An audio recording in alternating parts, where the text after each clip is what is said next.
What do you do when something bad is going on in the neighborhood? Basically reported to me that there was child prostitution going on, underage prostitution, children and young teenagers, adolescents were doing sexual favors for money to men that were coming in and out of the house. This downtown medical professional called police about 1036 South 7th Street after her patients who'd been inside told her it was a drug and child sex trafficking house. Talking to the LMPD tip line, they have told me that there have been several reports. They said that they would alert the Crimes Against Children unit and set it as a priority. Unhappy with police response, she asked us to investigate. Every time I secretly watched, for weeks, morning, noon, or evening, I recorded a steady stream of people coming and going after spending anywhere from a minute to an hour inside. They come out, often clutching and checking what appears to be white rocks in their hand. Multiple dealers, hand-to-hand transactions out in the street. Sitting out, taking lots of phone calls, then handing something to people who pull up. Sometimes they appear to be packaging and using the inventory right out in the open. This guy brings a child along and then checks what he just bought in his hand. As for our source's allegation of sex trafficking involving minors, we see what appear to be underage girls going in and out of the house. And scenes like this when they're leaving. The girl puts something in her mouth, the man pulls cash from his sock, and the girl heads down the street with what appears to be a white baggie in her hand. This is all very serious business. A closer look at the video I recorded reveals a flashy handgun brandished in one of the doorways where they don't think they're being seen.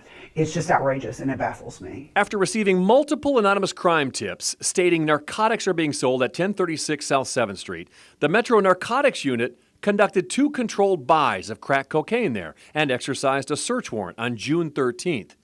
Police recovered 5 handguns and a rifle, assorted ammo, bags of crack cocaine, digital scales, and a large amount of currency on Aaron Lyle. Lyle was arrested and charged with cocaine trafficking and possession of handguns by a felon. Tracy Hamilton was cited for marijuana possession and drug paraphernalia. In 2001, Lyle was sentenced to serve 7 years for cocaine trafficking. He was out on probation by 2004, but busted again and sentenced to 2 years in prison for wanton endangerment and cocaine possession. In 2007, Lyle was charged with engaging in organized crime and given probation.